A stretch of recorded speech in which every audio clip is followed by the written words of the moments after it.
حضرت نوح علیہ السلام کا قصہ۔ پیارے بچوں، کیا آپ جانتے ہیں کہ اگر زمین کو برابر 4 حصوں میں تقسیم کیا جائے تو 3 حصوں پر پانی ہے اور 1 حصہ صرف خشکی ہے جس پر ہم سب رہتے ہیں۔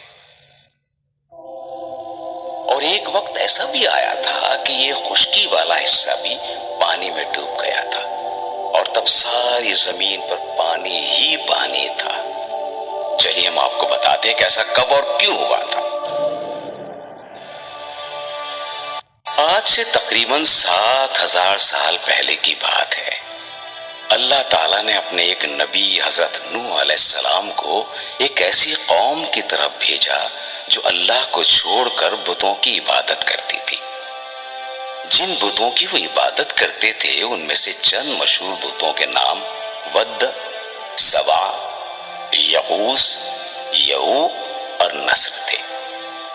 حضرت نوح علیہ السلام نے قوم کے تمام افراد کو اکٹھا کیا اور انہیں کہا، اے لوگو، تمہیں تو اس اللہ کی عبادت کرنی چاہیے تھی جس نے تمہیں پیدا کیا ہے۔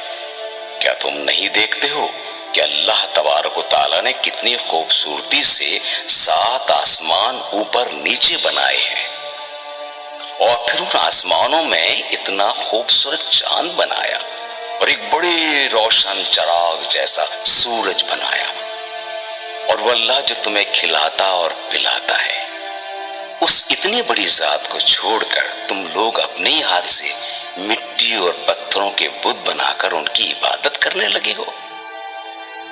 لوگوں نے جب حضرت نوح علیہ السلام کی باتیں سنی تو بجائے ان پر عمل کرنے کے الٹا حضرت نوح علیہ السلام کو برا بھلا کہنا شروع کر دیا۔ حضرت نوح علیہ السلام نے ان لوگوں کو اللہ کی طرف بلانا شروع کر دیا۔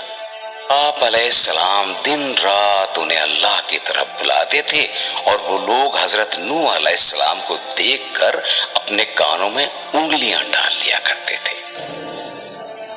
حتیٰ کہ 950 سال گزر گئے اور صرف 40 لوگ حضرت نوح علیہ السلام پر ایمان لائے اور باقی سب لوگ اسی طرح بتوں کی عبادت کرتے رہے۔ تنگ آ کر حضرت نوح علیہ السلام نے اللہ تبارک و تعالیٰ سے دعا کی، اے اللہ تو ان سب لوگوں کو ہلاک کر دے۔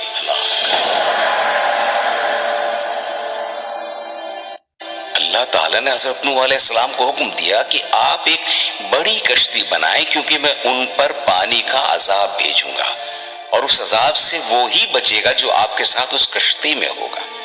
حضرت نوح علیہ السلام نے ایک بہت بڑی لکڑی کی کشتی بنانا شروع کر دی۔ جب قوم کے لوگوں نے حضرت نوح علیہ السلام کو کشتی بناتے دیکھا تو پوچھا، آپ یہ کشتی کیوں بنا رہے ہیں؟ حضرت نوح علیہ السلام نے فرمایا، مجھے میرے اللہ نے بتایا ہے کہ وہ تم پر پانی کا عذاب بھیجے گا اور اس سے وہی بچے گا جو ایمان قبول کر کے اس کشتی میں آئے گا۔ اس پر وہ لوگ ہنسنے لگے اور مذاق کرنے لگے کہ اگر پانی آ بھی گیا تو ہم پہاڑوں پر چڑھ جائیں گے اور اپنے مکانوں کی چھت پر بیٹھ جائیں گے۔ حضرت نوح علیہ السلام نے ان سے کہا کہ جب وہ عذاب آئے گا تو کوئی چیز تمہیں اس سے بچا نہیں سکے گی۔ پھر وہ دن آ گیا جس دن اللہ کا عذاب آنا تھا۔ آسمان سے موسلا دھار بارش برسنے لگی، بجلیاں کڑکنے لگی اور آندھیاں چلنے لگی۔ چشموں سے پانی ابلنے لگا۔ آسمان اور زمین پر ہر طرف سے پانی ہی پانی آ رہا تھا۔ حضرت نوح علیہ السلام ان لوگوں کو جو اللہ پر ایمان لائے تھے اور پرندوں اور جانوروں کا ایک ایک جوڑا لے کر کشتی میں بیٹھ گئے۔ کشتی اللہ کے حکم سے چلنے لگی، پوری زمین پانی سے بھر گئی، ہر طرف پانی ہی پانی تھا۔ کئی دن تو وہ کشتی پانی میں چلتی رہی اور آخر میں اللہ کے حکم سے جودی نام کے پہاڑ پر آ کر رک گئی۔ یہ پہاڑ 5165 میٹر بلند ہے اور مشرقی ترکی میں اس جگہ ہے جہاں ترکی، آرمینیا اور ایران کی سرحدیں آپس میں ملتی ہیں۔ اللہ تعالیٰ کے حکم سے بارش پہلے ہی رک گئی تھی اور زمین نے اللہ تعالیٰ کے حکم سے سارا پانی پی لیا۔ اس طرح زمین دوبارہ خشک ہوئی اور لوگوں کے رہنے کے قابل ہوئی۔ کشتی سے حضرت نوح علیہ السلام اپنے ساتھیوں اور جانوروں، پرندوں کے ساتھ زمین پر اترے اور یہ زمین دوبارہ سے آباد ہوئی۔ تو پیارے بچوں، اس واقعے سے ہمیں یہ سبق ملا ہے کہ ہمیں اپنی زندگی اللہ تعالیٰ کے احکامات کے مطابق گزارنی چاہیے اور عبادت صرف اللہ تعالیٰ کی کرنی چاہیے۔